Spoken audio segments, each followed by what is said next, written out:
ಆದೇಶಿಸಿ ನಮ್ಮ ಚಿಕ್ಕಬಳ್ಳಾಪುರ ವಿಧಾನಸಭಾ ಕ್ಷೇತ್ರದ ಮಾಜಿ ಶಾಸಕರು ಬೇಡುವಂತಕ್ಕಂಥ ಈಗಾಗಲೇ ನಾವೆಲ್ಲ ಘೋಷಣೆ ಮಾಡಬೇಕಾಗಿದೆ. बोलो सिद्धरामಯ್ಯ जी के, बोलो DK शिवकुमार के। ಬಂಧುಗಳೇ, ಚಿಕ್ಕಬಳ್ಳಾಪುರ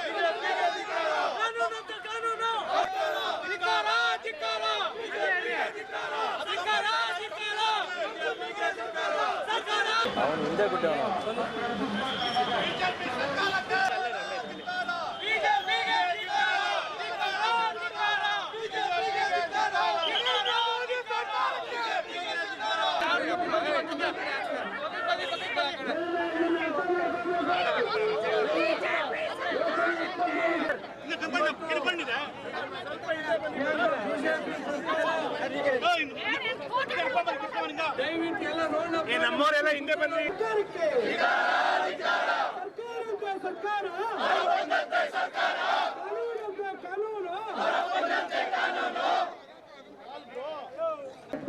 ನಡೀತಾ ಇರ್ತಕ್ಕಂಥ ಈ ಭ್ರಷ್ಟ ಬಿಜೆಪಿಯನ್ನ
ಬಂದಿರ್ತಕ್ಕಂಥ ಎಲ್ಲ ನಮ್ಮ ಪಕ್ಷದ ಚುನಾಯಿತ ಜನಪ್ರತಿನಿಧಿಗಳು, ಪಕ್ಷದ ಎಲ್ಲ ಘಟಕಗಳಿಗೆ ಅನುದಾನವನ್ನು ನೀಡಿದೆ.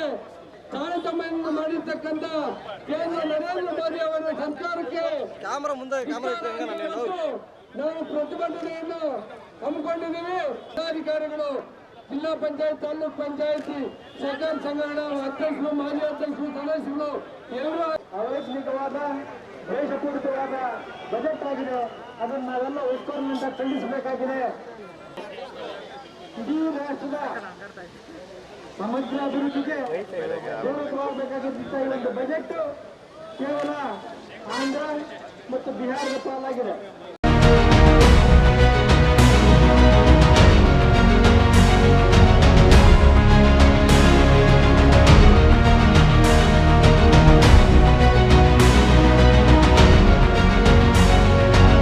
ಕೇಂದ್ರ ಸರ್ಕಾರ ನಿರಂತರವಾಗಿ ನಮ್ಮ ರಾಜ್ಯಕ್ಕೆ ಬರ್ತಕ್ಕಂಥ ಅನುದಾನಗಳನ್ನು ಮತ್ತು ಹೊಸ ಕಾರ್ಯಕ್ರಮಗಳನ್ನು ಕೊಡುವಂಥದ್ರಲ್ಲಿ ವಿಫಲ ಆಗಿದೆ.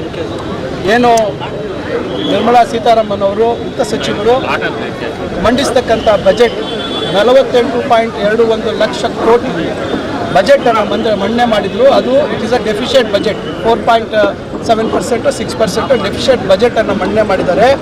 ಅದರಲ್ಲಿ ರಾಜ್ಯಕ್ಕೆ ಭಾಳಷ್ಟು ನಿರೀಕ್ಷೆ ಇಟ್ಕೊಂಡಿದ್ರು. ಇದು ಕೇವಲ ಕಾಂಗ್ರೆಸ್ ಪಕ್ಷದ ಸರ್ಕಾರ ಇಲ್ಲಿದೆ ಅಂತಕ್ಕಂಥ ಕಾರಣದಿಂದ ಇಲ್ಲಿ ಯಾವುದೇ ರೀತಿ ಇಲ್ಲಿ ಅನುದಾನಗಳು ಆಗಬಾರ್ದು, ಅಭಿವೃದ್ಧಿ ಆಗಬಾರ್ದು ಅಂತಕ್ಕಂಥ ಒಂದು ನಿಟ್ಟಿನಲ್ಲಿ ಒಂದು ದುರುದ್ದೇಶದಿಂದ ಯಾವುದೇ ಯೋಜನೆಗಳು, ಇವತ್ತು ಮೇಕೆದಾಟು ಯೋಜನೆ ಇರ್ಬೋದು, ಇವತ್ತು ಅಪ್ಪರ್ ಭದ್ರಾ ಇರ್ಬೋದು, ಮತ್ತು ನಮ್ಮ ಮೆಟ್ರೋ ರೈಲ್ ಇರ್ಬೋದು, ಪದೇ ಪದೇ ಏನು ಮಾಡ್ತಾರೆ, ಮೆಟ್ರೋ ರೈಲ್ ವಿಚಾರ ಬಂದಾಗ ಅವ್ರು ಕೊಡುವಂಥದ್ದು 15% ಮಾತ್ರ, ಉಳಿದಂಥ ದುಡ್ಡು ರಾಜ್ಯ ಸರ್ಕಾರ ಆಗ್ತದೆ. ಆದರೆ ಉದ್ಘಾಟನೆ ಮಾಡಬೇಕಾದ್ರೆ ಅವ್ರ ಅನುಮತಿ ತಗೋಬೇಕು. ಈ ರೀತಿ ಮತ್ತು ಭಾಳಷ್ಟು ಏನು ರಸ್ತೆಗಳ ವಿಚಾರದಲ್ಲಿ, ಇವೆಲ್ಲ ವಿಚಾರದಲ್ಲಿ ಇವತ್ತು ಏನೇನು ಬೇಡಿಕೆಗಳಿಟ್ಟಿದ್ರು.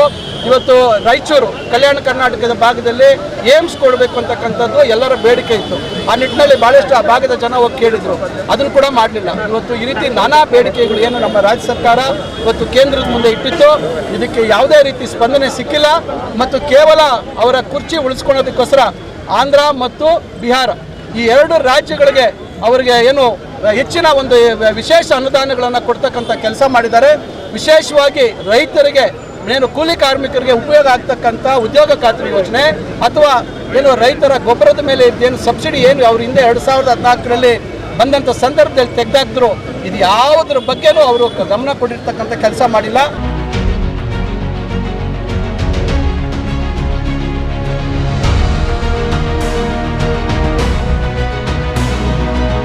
ಕೋವಿಡಲ್ಲಿ ಒಂಥರ ಡೇಲೈಟ್ ಕರಪ್ಷನ್, ಅದು ಡೇಲೈಟ್ ಕರಪ್ಷನ್. ಈಗ ಮೆಡಿಕಲ್ ಸ್ಟೋರಲ್ಲಿ ಹೋಗಿ ನೀವು ಮಾಸ್ಕ್ ರೇಟ್ ಎಷ್ಟು ಅಂದರೆ ಗೊತ್ತಾಗ್ತದೆ.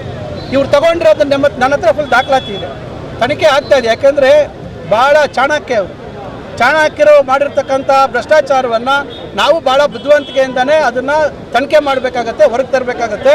ಅದರಿಂದ ಅದು ಏನು ತಾರ್ಕಿಕ ಅಂತ್ಯ ಮುಟ್ಟಬೇಕು ಅದು ಖಂಡಿತ ಮುಟ್ತದೆ. ಇನ್ನು ಹಲವಾರು ಅವರ ಭ್ರಷ್ಟಾಚಾರಗಳು ಆಚೆ ಬರುವಂಥ ಸದ್ಯದಲ್ಲೇ ಬರ್ತದೆ. ಕೈಗಾರಿಕೆ ಜಮೀನು ತಗೊಳ್ತಾ ಇರೋದು ಅವ್ರು ಜೇಬು ತುಂಬಿಸ್ಕೊಳ್ಳೋಕೆ ಅಂತ ಹೇಳಿದ್ದಾರೆ ಸರ್. ನೋಡಿ, ಯಾರು ಜೇಬು ತುಂಬಿಸ್ಕೊಂಡು ಅಭ್ಯಾಸ ಇದೆ ಅಂಥವ್ರ ಬಾಯಲ್ಲಿ ಇಂಥ ಮಾತು ಬರ್ತದೆ. ನಾವು ಇವತ್ತು ಚಿಂತಾಮಣಿಯಲ್ಲಿ ನಾನು ಕೈಗಾರಿಕಾ ಪ್ರದೇಶ ಮಾಡಿದ್ದೀನಿ, ಅಲ್ಲೂ ನಂದೊಂದು ಎಕರೆ ಜಮೀನಿಲ್ಲ. ಜಂಗಮಕೋಟೆಯಲ್ಲಿ ನಂದೊಂದು ಎಕರೆ ಜಮೀನಿಲ್ಲ. ಬಾಗೇಪಲ್ಲಿಯಲ್ಲಿ ನಂದೊಂದು ಎಕರೆ ಜಮೀನಿಲ್ಲ. ನನ್ನ ಉದ್ದೇಶ ರೈತರಿಗೆ ಅನುಕೂಲ ಆಗಬೇಕು ಅಂತಕ್ಕಂಥ ಉದ್ದೇಶ. ಆ ರೀತಿ ಯೋಜನೆಗಳಲ್ಲಿ ಎಲ್ಲದರಲ್ಲೂ ಜೇಬು ತಿಳಿಸ್ಕೊಳ್ತಕ್ಕಂಥ ಹವ್ಯಾಸ ಇದ್ದಿದ್ದು ಅವ್ರಿಗೆ. ಆ ಹವ್ಯಾಸ ಇರ್ತಕ್ಕಂಥವ್ರ ಬಾಯಲ್ಲಿ ಇನ್ನೇನು ಬರ್ತದೆ? ಭೂತದ ಬಾಯಲ್ಲಿ ಭಗವದ್ಗೀತೆ ಬರಲಿಕ್ಕೆ ಸಾಧ್ಯ ಇದೆಯಾ? ಅದರಿಂದ ಹವ್ಯಾಸ ಇರ್ತಕ್ಕಂಥವ್ರ ಬಾಯಲ್ಲಿ ಅದೇ ರೀತಿ ಬರ್ತದೆ, ಆ ರೀತಿ ಆಲೋಚನೆಗಳಿರ್ತಕ್ಕಂಥವ್ರ ಬಾಯಲ್ಲಿ ಅದೇ ಬರ್ತದೆ. ನಾವು ನನ್ನ 1 ವರ್ಷದ ಆಡಳಿತ ಇಲ್ಲಿರ್ತಕ್ಕಂಥ ಅಧಿಕಾರಿಗಳ ಹತ್ರ ಕೇಳ್ಕೊಳ್ಳಿ, ಯಾವ ರೀತಿ ನಾನು ಆಡಳಿತ ಮಾಡಿದ್ದೀನಿ, ಯಾವ ರೀತಿ ಜೇಬು ತಿಳಿಸ್ಕೊಳ್ತಕ್ಕಂಥ ಕೆಲಸ ಮಾಡಿದ್ದೀನ ಇಲ್ವೋ ಅಂತಕ್ಕಂಥದ್ದು ಅಧಿಕಾರಿಗಳ ಹತ್ರ ನೀವು ಮಾತಾಡಿ ಗೊತ್ತಾಗುತ್ತೆ. ಹಿಂದೆ ಯಾವ ರೀತಿ ವ್ಯವಸ್ಥೆ ಇತ್ತು ಅವರ ಜಿಲ್ಲಾ ಮಂತ್ರಿ ಇದ್ದಾಗ ಅಂತಕ್ಕಂಥದ್ದು ತಿಳ್ಕೊಳ್ಳಿ. Thank you.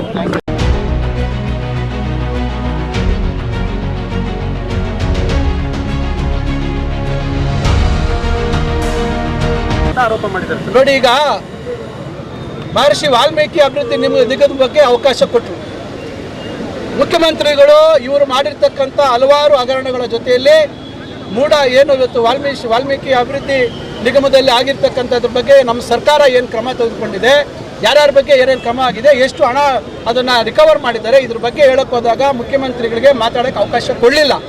ಮೂಡ ಬಗ್ಗೆ ಏನಾಯಿತು, ಈಗಾಗಲೇ ದೇಸಾಯಿ ಅವರು ನಿವೃತ್ತ ನ್ಯಾಯಾಧೀಶರ ಒಂದು ನೇತೃತ್ವದಲ್ಲಿ ಸಂಪೂರ್ಣವಾಗಿ ಏನು ಇವತ್ತು ಸಿದ್ದರಾಮಯ್ಯನವ್ರ ಕಾಲದಲ್ಲಿ ಆಗಿರ್ತಕ್ಕಂಥದ್ದಲ್ಲ. ಇದು ಹಿಂದೆ BJP ಅವರು ಏನು ಸರ್ಕಾರ ಇದ್ದಂಥ ಸಂದರ್ಭದಲ್ಲಿ ಆ ಕೋರ್ಟ್ನ ಆದೇಶಗಳ ಮೇಲೆ ಏನು ಅದನ್ನು ಅಲಾಟ್ ಮಾಡಿರ್ತಕ್ಕಂಥದ್ದು. ಅದರಿಂದ ಹಿಂದೆ ಏನೇನಾಗಿದೆ ಮೂಡಲ್ಲಿ ಅಂತಕ್ಕಂಥದ್ದು ವಿಸ್ತೃತವಾದಂಥ ಒಂದು ವಿಚಾರಣೆ ಆಗಬೇಕು ಅಂತಕ್ಕಂಥದ್ದಕ್ಕೋಸ್ಕರ ಒಂದು ದೇಸಾಯಿ ಅವರ ಒಂದು ನೇತೃತ್ವದಲ್ಲಿ ಇವತ್ತು ಒಂದು ಆಯೋಗವನ್ನು ರಚನೆ ಮಾಡಿರ್ತಕ್ಕಂಥ ಸಂದರ್ಭದಲ್ಲಿ ಅದು ಚರ್ಚೆ ಮಾಡ್ತಕ್ಕಂಥದ್ದು ಅಪ್ರಸ್ತುತ ಅಂತಕ್ಕಂಥ ನಿಟ್ಟಿನಲ್ಲಿ ನಮ್ಮ ಸರ್ಕಾರ ನಿಲುವು ತಗೊಂಡಿದೆ.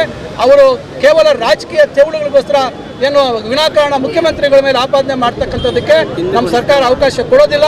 ಅವರು ನಮ್ಮ ಸರ್ಕಾರವನ್ನು ಇವತ್ತು ಯಾವುದೇ ಒಂದು ಮಾರ್ಗದಲ್ಲಿ ಪತನ ಮಾಡಬೇಕು ಅಂತಕ್ಕಂಥ ಒಂದು ಪ್ರಯತ್ನ ವಾಮಮಾರಿಗಳನ್ನು ED ಮತ್ತು ಬೇರೆ ಬೇರೆ ಏಜೆನ್ಸಿಗಳ ಮುಖಾಂತರ ಪ್ರಯತ್ನ ಮಾಡೋದಕ್ಕೆ ನಾವು ಬಿಡೋದಿಲ್ಲ ಅಂತಕ್ಕಂಥ ದಿಟ್ಟವಾದಂಥ ನಿಲುವನ್ನು